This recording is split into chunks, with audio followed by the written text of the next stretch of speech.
The 8 United States of America nationals who were convicted for the offense of breaching quarantine conditions have all paid their fines. According to a press release from the police, on Thursday, March 18th, 6 of the 8 visitors left the Federation, 2 remain in government quarantine in Potworks, Nevis, and are expected to leave soon. Ashley Lowen, Luke Lowen, Bruce Devoogd, Margaret Flowers, Carrie Freeberg, Kent Freeberg, Jamil Sharif, and Matthew Gormley all pleaded guilty to the charge during a virtual hearing with the Charlestown Magistrates Court on Wednesday, March 17th. They were each fined $4,000 to be paid forthwith or serve 6 months in prison. The visitors were among a group of 88 who were staying at a resort in Nevis. Their condition of stay at the resort was to vacation in place. The COVID-19 Prevention and Control Act defines vacation in place as quarantine at a hotel or other accommodation with access to an approved package of services in the context of COVID-19. The breach occurred on March 12 and 13 when a group of 2 and a group of 6 respectively left the compound to visit establishments off-site. I'm Andre Huey for SKN Newsline. Bus, ferry and water taxi operators have been put on notice that tighter COVID-19 preventative protocol surveillance with penalties will begin soon. According to Abdul Samuel, chairman of the National COVID-19 Task Force, breaches in the observance of the established protocols have been increasing. Passengers and transport operators have been observed breaking COVID-19 protocols. Samuel warned that ticketing for breaches by individuals and service operators will begin soon. While we are in compliance, we're going to also appeal to persons in the using public transportation, buses, and also the water taxis and the ferries. One of the major complaints we are getting from the security officers and other individuals providing the services is the non-compliance of our citizens and residents using these services of not wearing the mask. Let me just inform you that we are in the process of printing the tickets, and soon and very soon we will have individuals out there doing their job if they need to issue these tickets. During a recent COVID-19 briefing, Medical Chief of Staff Dr. Cameron Wilkinson reminded the country that as the country continues its economic recovery, the risk of COVID-19 entering the general population is quite viable. Glenn Barth, SKN Newsline. A land dispute on Nevis flared up on social media when politician Dr. Kelvin Daly circulated videos of a young man he said was farming and trespassing on his land, a claim that the young man disputed, saying he had authority to farm the land. Daly claimed he was in the process of establishing a passion fruit orchard on what he claimed is his land in the Kates Bay area. He took to Facebook to make his case to the public. In his video, he said persons were trespassing on his land and were removing the orchard stakes. Somebody or persons unknown decided that this land belonged to them and proceeded to pull up every stake that was driven down 2.5 feet into the ground. So it took considerable effort to get it done. And as determined as I am, I came back last night and reset every single pole that I planted. And at some point during the day, I will make a formal report to the Cotton Ground police station. Because as far as I'm concerned, this is trespassing, and whoever persons were involved will have to answer to the court. I am not playing any games anymore with these guys. My life is at risk. Because if you can come into a property that is fenced, where there's one key, one gate, one lock, and do this, then you are setting me up for some sort of assault. What followed later was a confrontation with a young farmer who said he had authority to farm the land. This is a gentleman here. Stop playing with me. This is a man here who said he ripped up my possum last night. And he intends to do it again yesterday afternoon. What? Come, here. But the camera. This is what he's doing. Watch.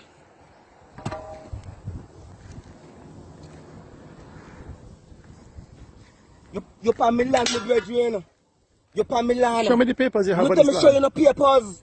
Let the police come and show the police. They show you nothing. Okay, you know good. the police. Show me the papers. Go for the police them, and I go show the police. Okay.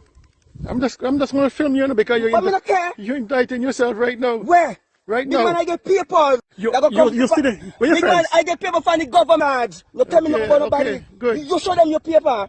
Premier Mark Brantley had cause to comment on the matter during his weekly radio show called On the Mark. On that 17th March program, Premier Brantley revealed that the 2.0142 acres of land in question is legally owned by the Nevis Housing and Land Development Corporation, the NHLDC. Premier Brantley indicated that Dr. Daly made the challenge of land ownership after the NHLDC began clearing a portion of the land next to an adjacent restaurant in response to a request regarding the security risk associated with the overgrown lands. According to the Premier, the NHLDC wrote to Dr. Daly requesting that he cease entering the land. That was done after an extensive search, the Premier said, for any connection of Dr. Daly and the land in question. He said there is no proof of Dr. Daly's claims. Premier Brantley revealed that Dr. Daly's own lawyers, writing on his behalf, revealed no legal ownership. In addition, the Premier confirmed that the young farmers have authorization to use the land for farming purposes. His response was to get his lawyers on the 18th of December in the year of our Lord 2020 to write to the government's lawyers and to say, in terms, I have no tenancy. However, I have been in occupation, and because I say I have been occupying for all these years, I intend to claim the land as my own, and I will apply to the court for title in my name. If you want it put in the simplest terms, I'm going to take the land. And so on the 18th of February, these young men were written to by the corporation and advised that they were being offered a lease of the lands, a rental agreement, their monthly rental, the term of the lease, a formal letter setting that out was sent to these young men. I gather they're going to be cultivating fruit trees and doing something productive to help feed the country as we talk about food security. They have stepped up. And they have stepped up, and the government is partnering with them. So the young men go up, and again the government now through agriculture decide that they're going to go and get the land now ready for the young men. Clear the land, because as I said, the land is overgrown. We cleared it last November. You know what happened? Every time the government equipment go up there and clear a piece, Mr. Daly come and put some posts on the piece that is just cleared. They clear a piece, he come and he put down something on the piece they just cleared. So the heavy equipment was up there clearing the land that has been formally offered to these young men. And he shows up and puts down these posts up there. The young men, frustrated, one of them would have come to the land and said, but why these posts on land that the government has leased to us and for which we have a document, for which we are paying rent? Why? And so the young man proceeds to take the posts out and to put them to the side, because as far as he's concerned, he did not direct any posts to be put on lands that have been made available to him legally and formally. The Premier accused Dr. Daly of attempting to create confusion and interfering with the lawful presence of the farmers on the NHLDC land. Glenn Barth, SKN Newsline. Prime Minister Dr. Timothy Harris said the country's handling of the COVID-19 pandemic makes St. Kitts and Nevis attractive for investment. Speaking on his show Leadership Matters, Prime Minister Harris spoke of opportunities for diverse business investment, including health tourism, and of spreading development around the country. I believe that our success so far in the management of the COVID-19 gives us good marks to be able to market ourselves as a destination where one can come for safe living, and safe living also involves access to good quality health care. I want to indicate that already at one of our hotel facilities we have a new health offerings being happening at that facility. It's basically being targeted eventually to guests, sports personalities, movie stars and the likes. Basically, we want to bring persons into St. Kitts and Nevis to have their health care be taken care of. And that again will create another spin-off area, niche in tourism, which we are looking at.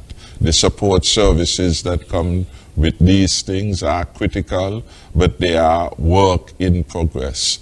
Specifically, with respect to DAPE, as we build out the country, our view is that investment should go anywhere. We are a small country really, and geography or distance more particularly become a non-relevant issue. The Prime Minister affirmed that developing all parts of St. Kitts and Nevis will be encouraged. Glenn Bart, SKN Newsline.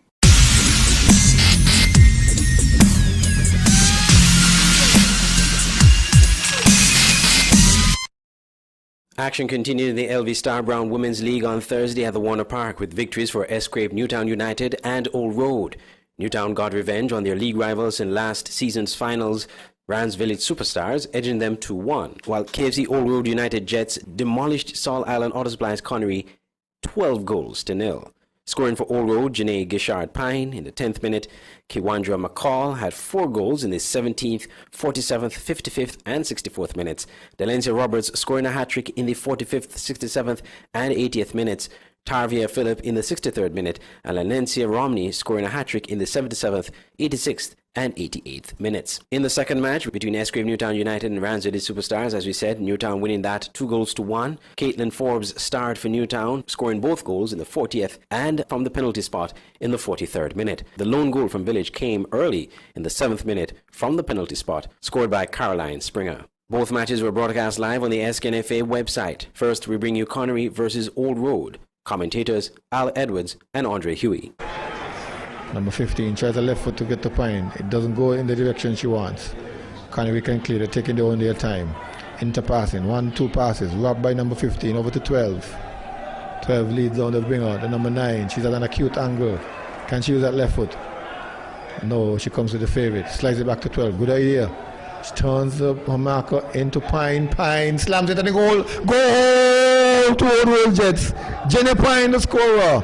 Gets it back. Tries for 9. 9 leaves it for a shot on goal from 10. The keeper is there, and it rolls out of her hand. Oh my God, what is happening here? Selling guns. What an own goal. Oh, should the player claim that? It was a shot on target at least. The goalkeeper had it covered, and for some strange reason, it just simply fell out of her hand. Left side, try to find Dalencia. Dalencia takes it well. It's in her stride. She's in the box. She can shoot, and she can score, and does. Number 3 to Old Road Jets in the center circle, going forward. She's onside. She's onside. This could be trouble. This smells like trouble. In control, and in the back of the net. Number 4, as soon as the game has started, Andre. The floodgates have opened. Shot on goal. This looks good. This looks good for Daly. Too good for Daly. She just couldn't handle it. Too hard to handle. Here comes Phillip making a nice run, well timed. No one there to stop her. It's just she and the goalkeeper, and easily notch past the goalkeeper, making it 6-0. Could be number 7. This could be number 7. Slides it in, and in it goes. Number 7 in the 64th minute. That appears like an old goal, Al. Seems as if the defender was trying to stop that one and actually notch it in the back of the net. This smells trouble. Again, the player is breaking free. It looks like Roberts. Roberts is in the box. Roberts is in the net. In the net. Number 8. Old Road Jets, the defender who missed the goal all the time. Now she has an opportunity. He's getting in the box. She's shooting. She's scoring. Number 9. Robbing the ball from the defender, getting a free and sliding it, good technical type goal, into the back of the net. He's beating the Connery fences each. He's in the box for the 3rd time. He's upended now, but the ball goes out to another player who shoots that goal, and it's there. Number 10. It's there. Number 10. 10 for Old Road Jets. Now they're celebrating. It seems as if that was their target. Into her defender who is now striking in number 9 position. She had a goal before. She can score again. And does so. Number 11. Oh, what a mauling. So she gets it in control, she gets it in good position, goes to angle, slides it into goal. Number 12. And the second match between Newtown and Village, that was commentated by Sylvester Charles and Al Edwards. Here they come. This one cross inside of the area. It looks as though it's a handball. There by Newtown. It's going to be national player. Comes forward and puts that one away. Goal! Yeah, the Wilkinson has gone to the left side. Forbes with a big kick in the area. Into the back of the net. Goal! What a strike there from Forbes from way out town. Number 5 took it. She takes that one, dumps it across into the area. The ball breaks and on the far side it's going to be a penalty. Yes, it is. Steps up now and she strikes into the back of the net. Goal! Caitlin Forbes. And every counter attack that Village tried, they knocked the ball, they tackled the ball, they put the ball in the touch, they got their players back, collapsed on the defense, and was able to go forward again. Village didn't have much answer in the second half for SKN Newtown. Elliott's Funeral Parlor is the first licensed embalmer in the Federation of St. Kitts and Nevis. We have a friendly and professional staff. At Elliott's Funeral Parlor, we offer a wide range of packages from $6,500, homegoing service at chapel, locally made caskets, tailoring of outfit for deceased of your choice, wake, overnight with slideshow, funeral, death announcement, obituary, booklets, family pin-ons, memorial books, preparation of funeral arrangements, wreath, fresh and artificial, caskets, live streaming, vaults, tombstone, grave marker, international shipping, import and export, mounted oversized ultimate 1,000 pounds body lift, 24 hours removal and transportation services, walk-in refrigerator unit for temperature controlled body storage, prep room with embalming station, and an assortment of embalming fluids and accessories, a mortician, cosmetologist or restorative makeup artist. For further information, call 469-3298, 664-2007, or 660-0186. Elliott's Funeral Parlor in Gingerland, Nevis. Dedicated to those we serve. Football is back, and the St. Kitts and Nevis Football Association will be bringing you live football on its website, www.sknfa.com, with Premier League Live. Without fans in the stadium due to COVID-19 protocols, you can now watch every single Premier League match this season on www.sknfa.com and click on Live TV. Games are shown live on every match day with halftime and post-game shows. It's Premier League Live. Commentary, analysis, action. Never miss a game. Auto Plus Car Wash, located on the College Street Gut, Bastyr, St. Kitts. Bring your car to Auto Plus Car Wash to remove water stains, wiper marks. Get your doors, roof panel cleaned, seat floor mats, buffing, headlights, and engine wash. You get quality service at the best price at Auto Plus Car Wash. They really care for your car. Call 765-5140 or visit them on the College Street Gut, Bastyr, St. Kitts. Auto Plus Car Wash, where the service is number one.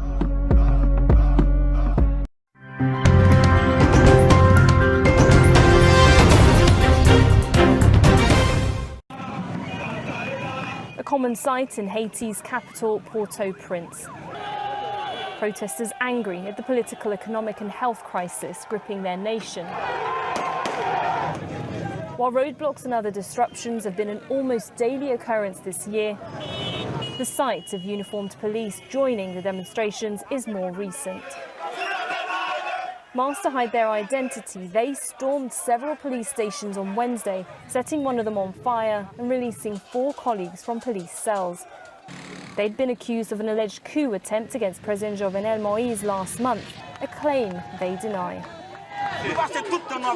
We've been suffering for a long time. We took our destiny, and we're telling the Haitian people that they are free, today or never. We support the release of the police detained. We're also here to tell the president he has to admit that he can no longer run this country. According to the Article 134.2, his mandate is finished. The police officers belong to a group they formed called Phantom 509 that calls on the resignation of the National Police General. They're also demanding the release of the bodies of 5 officers killed in a botched raid on a notorious gang a week ago.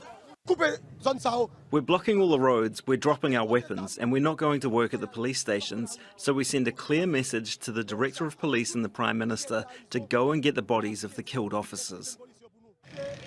Haiti is the poorest country in the Americas. Gang kidnappings, rape and murders are all on the rise, and unrest has been growing. We cannot live in a society where violence is wreaking havoc, and they're using this violence as a method against us. Critics say the government does not provide the police with enough resources to tackle gang crime.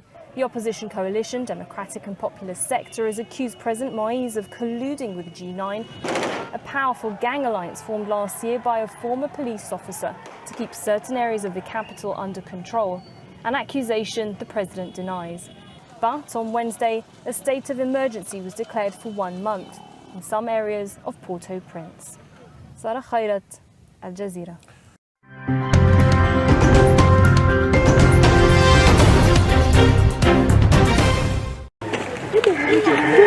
After our first story aired, there was overwhelming support for the bravery of the 2 13-year-old boys, Silence Maniaka and Dimitri Brown. Fire broke out at a nearby 2-bedroom wooden structure on February 8th as the boys were close by playing. They jumped into action and saved 2 children who had been on the veranda of the burning house. I did feel like a hero, but at one point I didn't.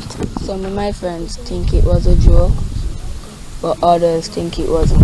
The story about the boys' heroics didn't go unnoticed though. An anonymous donor presented 2 tablets to Dimitri and Silence. The boys showed their gratitude. I'm thankful for the tablet because someone saw it fit to donate it to me. I'd like to thank the anonymous donor for giving me and my friend Silence this tablet. We'll cherish it for a long time. In a letter to the boys, the donor noted their selflessness, courage, bravery and tenacity should be commended. Silence had this reminder. Not that we did it for an award, but I think it was our responsibility to save the children. Good Samaritans or heroes, the boys are not hung up on the titles. What is important to them is that they were just doing the right thing. Terry Andrew, ABS News.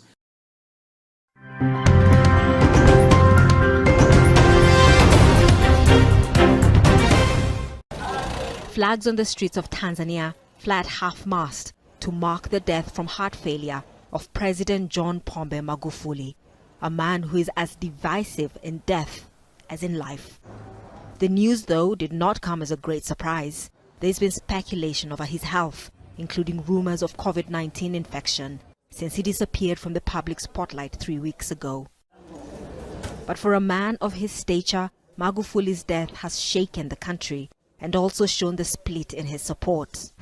Some paid tribute to him as a politician who cared about the poor, fought corruption, changed the way the government did business, cut down on expenditure, and initiated numerous infrastructure and social projects. I am not happy because he was a brave leader. Now that he has left, I have no words. We have lost hope. I am in pain. The poor had started making progress in life. Business was flourishing. If you had a problem, you would approach a government official and you would get help. But Magufuli was also accused by his critics of being an authoritarian who presided over a government that stifled political and media freedoms, was intolerant to dissent, and carried out human rights abuses. His handling of the coronavirus pandemic was also faulted, with many saying his denial of the disease caused serious harm. When you have a leader of such a stature, who many people, including the poor, look up to, and he does not direct them in good ways. So when he takes people to a path of destruction, that is a very dark mark that will follow him to his grave. Regional heads of state have sent their condolences, with Kenya's President Uhuru Kenyatta calling Magufuli a statesman, despite the two countries having a frosty trade and diplomatic relationship. In the passing on of President Magufuli, I have lost a friend, a colleague, and a visionary ally. Tanzania will be in mourning for 21 days. Vice President Samia Suluhu Hassan takes over as interim president until 2025, when a new election will be held. She's the country's first female in the top job and now has to navigate through what John Magufuli left behind, including his policies on coronavirus. Catherine Soy, Al Jazeera.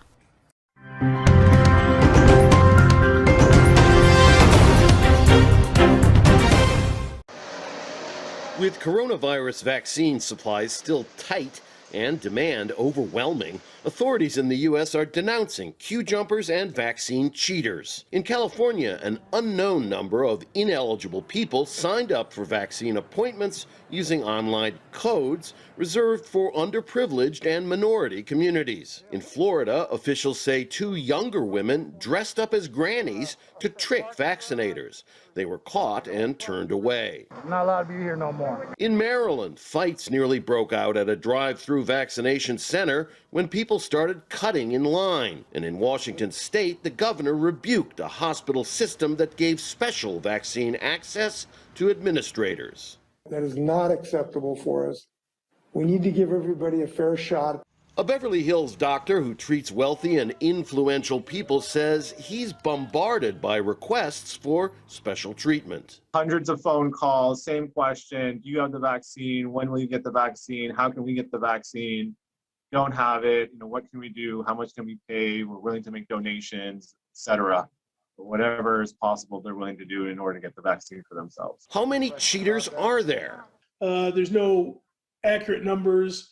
People are doing it, probably wouldn't admit to it all the time. So we really don't know, but I'm ready to say it's significant in terms of it's more than a tiny handful of people. Public health specialists say cheating was made almost inevitable by the line, even though he works from home and he has no exposure and he's young. We just sort of nodded and winked or said, well, that's the way it goes. Inequities in the U.S. healthcare system are widespread, but authorities hope that as vaccine supplies increase, the urge to cheat will fade. It would be terrible if we come out of this and don't learn important lessons from what went wrong and what went right, because there will be another pandemic. Hopes of lessons learned for the next time a new disease strikes. Rob Reynolds, Al Jazeera, Los Angeles. The SKN Newsline website now offers you more. Stay abreast with news on St. Martin with SMN News. Visit www.smn-news.com for up-to-date news, scoops, opinions, and hard-hitting facts. SMN News, we tell it like it is. Visit our website www.smn-news.com. It's the new and improved SKN Newsline Android mobile app. With the SKN Newsline app, you can watch your news reports, the SKN Newsline newscast, sports, special features, and so much more. You can also send us a WhatsApp or call us directly. Go in the Google Play Store, search SKN Newsline, and download the app today. The SKN Newsline mobile app. News on the go.